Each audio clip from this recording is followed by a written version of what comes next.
Hello दोस्तों, स्वागत है आपका अपने चैनल उत्तराखंड नॉलेज हब में। दोस्तों, आज मैं आपके लिए सामान्य हिंदी से हिंदी वर्णमाला व विराम चिन्ह के महत्वपूर्ण प्रश्न लेके आया हूं और यह सीरीज का पार्ट 3 है, जो कि Uttarakhand lower PCS, upper PCS, स्नातक स्तरीय परीक्षा, पुलिस व उत्तराखंड की सभी भर्ती परीक्षाओं हेतु समान रूप से उपयोगी है। तो चलिए दोस्तों, आज का टॉपिक शुरू करते हैं। तो दोस्तों, सामान्य हिंदी वर्णमाला व विराम चिन्ह के महत्वपूर्ण प्रश्नों में पहला प्रश्न है, च, छ, ज, झ इन 4 वर्णों को कहते हैं, तो इनको स्पर्श संघर्षी व्यंजन कहते हैं।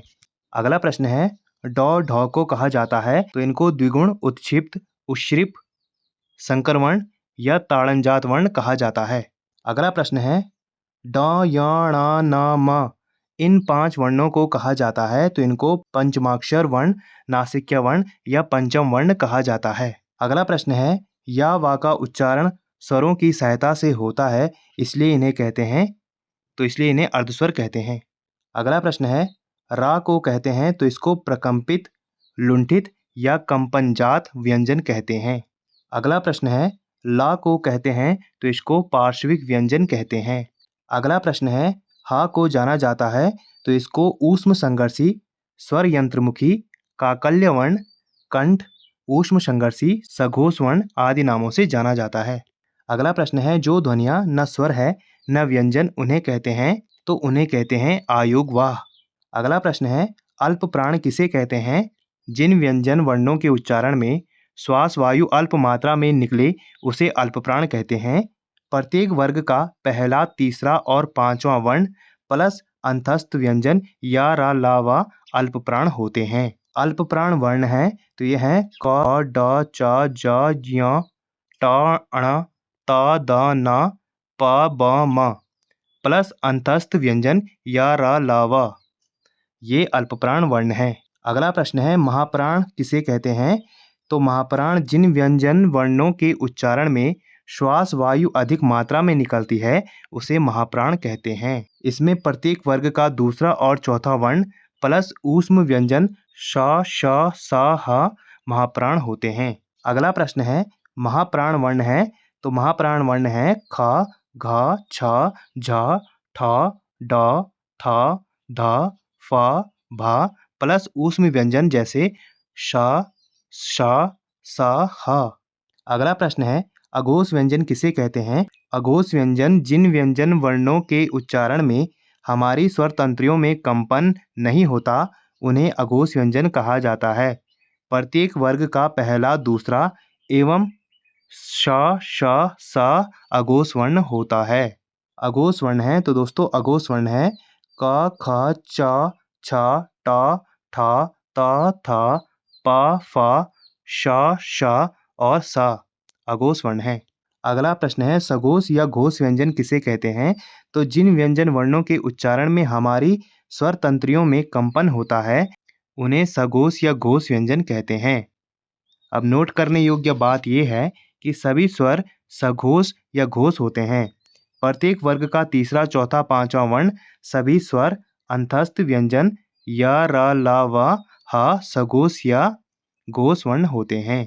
तो दोस्तों सघोष या घोष वर्ण है ग, घ, ड, ज, झ, य, ड, ढ, अण, द, ध, न, ब, भ, म प्लस आ, ई, उ, री, ए, ऐ, ओ, औ प्लस अंतस्थ व्यंजन या रा, ला, वा प्लस हा, ये सभी सघोष या घोष वर्ण हैं।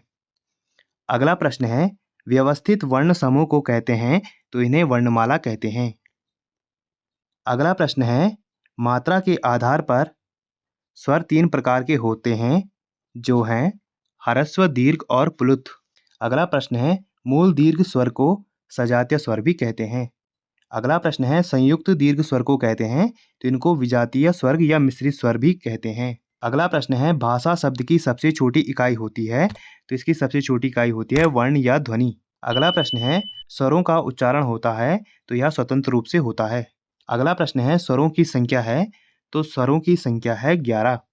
अगला प्रश्न है, हिंदी वर्णमाला में कुल वर्ण है, तो हिंदी वर्णमाला में कुल वर्ण 52 है। अगला प्रश्न है, अक्ष, तरज्ञ, श्र हैं, तो ये हैं संयुक्त व्यंजन। अगला प्रश्न है, या वा को कहते हैं, तो इनको अर्धस्वर कहते हैं। अगला प्रश्न है ई एवं री वर्ण है तो ये स्त्रीलिंग वर्ण है। अगला प्रश्न है ड या अण न म वर्ण है तो ये नासिक्य वर्ण है। अगला प्रश्न है अनुस्वार अंग एवं विसर्ग अह हैं तो ये हैं आयुग्वा वर्ण। अगला प्रश्न है आ उ ई हैं तो ये हैं मूल दीर्घ स्वर। अगला प्रश्न है ए वर्ण है तो ये है कंठ तालव्य।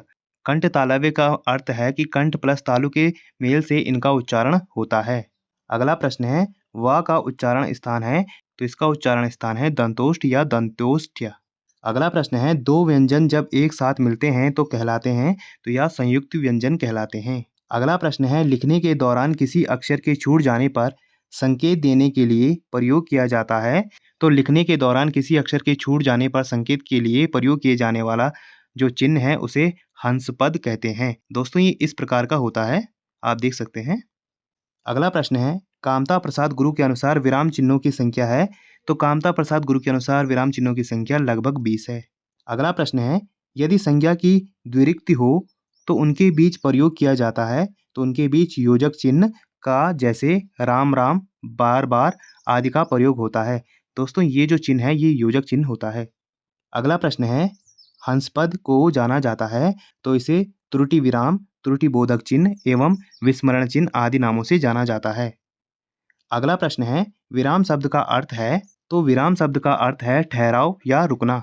अगला प्रश्न है जहां वाक्य की गति अंतिम रूप ले विचार के तार टूट जाएं वहां प्रयोग किया जाता है तो वहां पूर्ण विराम चिन्ह का प्रयोग किया जाता है। अगला प्रश्न है योजक चिन्ह को कहते हैं तो योजक चिन्ह को सामासिक चिन्ह भी कहा जाता है। अगला प्रश्न है पूर्ण विराम का अर्थ है तो पूर्ण विराम का अर्थ है पूरी तरह रुकना या ठहरना। अगला प्रश्न है पुस्तक समाचार पत्र लेख का शीर्षक किसी का उपनाम आदि लिखने के लिए प्रयोग किया जाता है तो इनको लिखने के लिए इखरे उद्धरण चिन्ह का प्रयोग किया जाता है। ये इस तरीके से होता है। अगला प्रश्न है संधि कथन एवं कहावत आदि को लिखने के लिए प्रयोग किया जाता है तो इनको लिखने के लिए दोहरण उद्धरण चिन्ह का प्रयोग किया जाता है। ये इस तरह होता है दोस्तों। फिर इधर कुछ लिखा जाता है फिर उद्धरण चिन्ह दोनों साइड से लगा दिए जाते हैं। इसमें दो उद्धरण चिन्ह लगते हैं। अगला प्रश्न है एक ही ध्वनि का द्वित हो जाने पर वह क्या कहलाती है तो वह युग्मक कहलाती है। अगला प्रश्न है या किस प्रकार की ध्वनि है तो यह तालव्य ध्वनि है। अगला प्रश्न है चा वर्ग ध्वनियां किस वर्ग में आती हैं तो यह तालव्य वर्ग में आती हैं। अगला प्रश्न है किस स्वर के उच्चारण में दीर्घ स्वर से भी अधिक समय लगता है तो यह प्लुत स्वरों के उच्चारण में लगता है। अगला प्रश्न है स्पर्श दंत्य अघोष और महाप्राण वर्ण कौन सा है तो यह है थ। अगला प्रश्न है केवल मुंह से बोले जाने वाले सस्वर वर्णों को क्या कहते हैं तो इनको निर्नुनासिक कहते हैं। अगला प्रश्न है त और द को उच्चारण स्थल के आधार पर क्या कहते हैं तो इनको दंत्य कहते हैं। अगला प्रश्न है वर्ण तालिका के अनुसार ह्रस्व दीर्घ और प्लुत क्या हैं तो यह स्वर हैं। अगला प्रश्न है प फ ब भ म व्यंजन होते हैं तो यह औष्ठ्य व्यंजन होते हैं। अगला प्रश्न है व का उच्चारण स्थान है तो व का उच्चारण स्थान है दंतोष्ठ। अगला प्रश्न है हिंदी वर्णमाला में व्यंजनों की संख्या है तो हिंदी वर्णमाला में व्यंजनों की संख्या 33 है। अगला प्रश्न है हिंदी शब्दकोश में अक्षर का क्रम किस वर्ण के बाद आता है तो यह का के बाद आता है। अगला प्रश्न है श का उच्चारण स्थान है तो यह है तालु। अगला प्रश्न है अंतःस्थ व्यंजन है तो यह है या र ल व। अगला प्रश्न है संवृत स्वर होते हैं तो ये होते हैं ई उ ऊ। इसके उच्चारण में कम मुख खुलता है। अगला प्रश्न है अर्ध संवृत स्वर होते हैं तो ये होते हैं ए ओ। इसके उच्चारण में संवृत से थोड़ा अधिक मुख खुलता है। अगला प्रश्न है विवृत स्वर होते हैं तो यह वो स्वर होते हैं जिनके उच्चारण में मुख सबसे अधिक खुलता है जैसे आ। अगला प्रश्न है अर्ध विवृत स्वर होते हैं तो अर्ध विवृत स्वर होते हैं अ औ ए औ। इसमें विवृत से कम और अर्ध संवृत से थोड़ा अधिक मुख खुलता है। अगला प्रश्न है मुखाकृति के आधार पर स्वर होते हैं तो यह 4 प्रकार के होते हैं। तो दोस्तों आज हमने हिंदी वर्णमाला और उसके विराम चिन्हों से संबंधित महत्वपूर्ण प्रश्न देखे जो कि परीक्षा की दृष्टि से बहुत ही ज़्यादा महत्वपूर्ण है। और ऐसी ज्ञानवर्धक वीडियोस के लिए आप मेरे चैनल को लाइक कीजिए, कमेंट कीजिए, शेयर कीजिए, सब्सक्राइब कीजिए और मुझे इंस्टाग्राम पे फॉलो कीजिए। और इस वीडियो की पीडीएफ फाइल के लिए आप मुझे मेरे टेलीग्राम पे ज्वाइन कीजिए, वहाँ आपको इस वीडियो की पीडीएफ फाइल मिल जाएगी। और जितना हो सके इस वीडियो को अपने यार दोस्तों के साथ शेयर कीजिए और मेरे चैनल को ज़्यादा से ज़्यादा सब्सक्राइब कीजिए। Thank you.